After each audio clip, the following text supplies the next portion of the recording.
Wealth consists not in having great possessions, but in having few wants. Don't explain your philosophy. Embody it. Only the educated are free. No man is free who is not master of himself. Do not try to seem wise to others. If you wish to be a writer, write. Man is not worried by real problems so much as by his imagined anxieties about real problems. Men are not afraid of things, but of how they view them.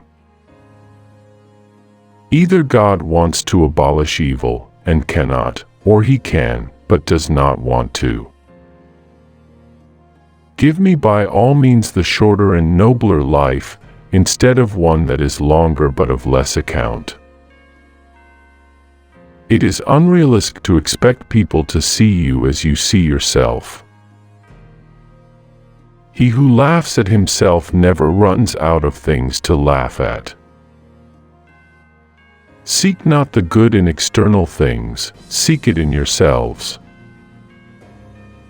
Know, first, who you are, and then adorn yourself accordingly. If evil be said of thee, and if it be true, correct thyself, if it be a lie, laugh at it.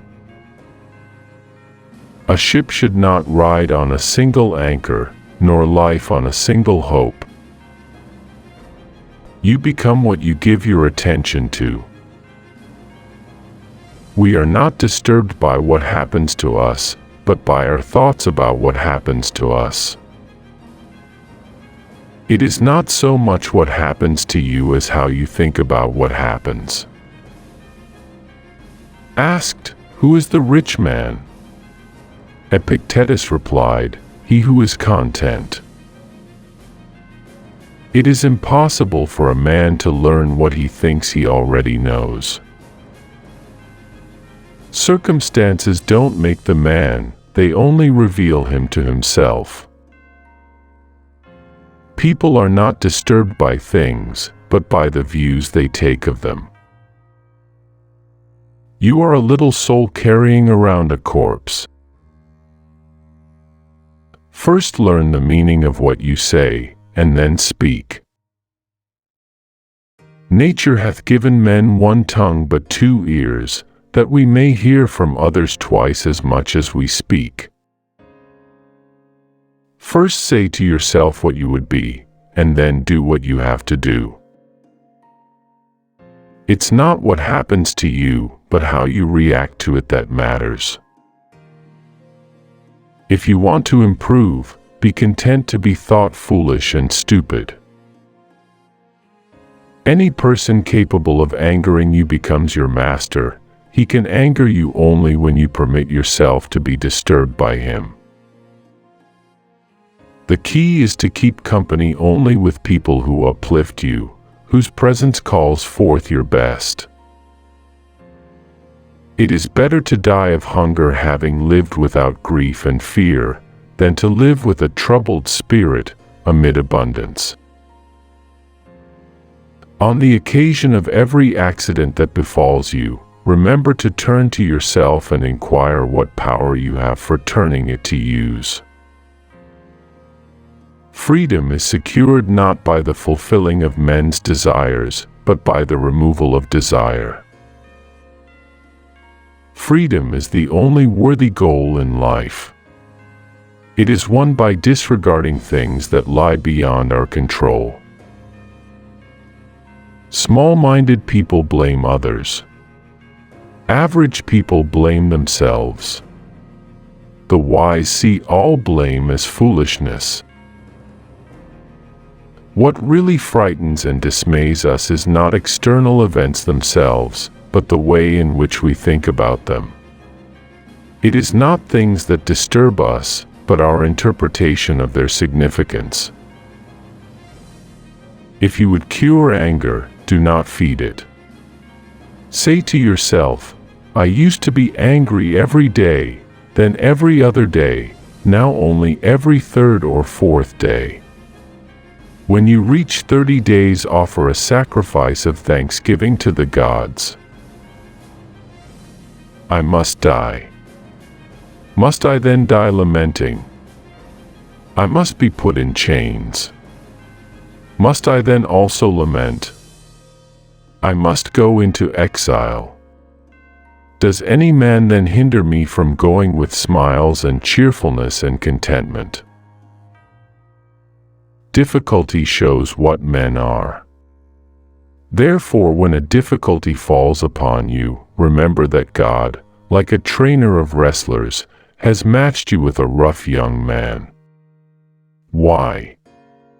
So that you may become an Olympic conqueror, but it is not accomplished without sweat. Other people's views and troubles can be contagious. Don't sabotage yourself by unwittingly adopting negative, unproductive attitudes through your associations with others. Attach yourself to what is spiritually superior, regardless of what other people think or do. Hold to your true aspirations no matter what is going on around you. He is a wise man who does not grieve for the things which he has not, but rejoices for those which he has. The greater the difficulty, the more glory in surmounting it. Skillful pilots gain their reputation from storms and tempests. Don't seek to have events happen as you wish, but wish them to happen as they do happen, and all will be well with you. Demand not that things happen as you wish, but wish them to happen as they do, and you will go on well. There is only one way to happiness, and that is to cease worrying about things which are beyond the power of our will. I laugh at those who think they can damage me. They do not know who I am, they do not know what I think, they cannot even touch the things which are really mine and with which I live. To accuse others for one's own misfortune is a sign of want of education. To accuse oneself shows that one's education has begun. To accuse neither oneself nor others shows that one's education is complete. Caretake this moment. Immerse yourself in its particulars. Respond to this person, this challenge, this deed. Quit evasions. Stop giving yourself needless trouble. It is time to really leave, to fully inhabit the situation you happen to be in now. God has entrusted me with myself. No man is free who is not master of himself. A man should so live that his happiness shall depend as little as possible on external things. The world turns aside to let any man pass who knows where he is going. These reasonings are unconnected. I am richer than you, therefore I am better. I am more eloquent than you, therefore I am better. The connection is rather this: I am richer than you, therefore my property is greater than yours. I am more eloquent than you, therefore my style is better than yours. But you, after all, are neither property nor style. If anyone tells you that a certain person speaks well of you, do not make excuses about what is said of you, but answer, "He was ignorant of my other faults, else he would not have mentioned these alone." Remember, it is not enough to be hit or insulted to be harmed. You must believe that you are being harmed. If someone succeeds in provoking you, realize that your mind is complicit in the provocation. Which is why it is essential that we not respond impulsively to impressions. Take a moment before reacting, and you will find it easier to maintain control.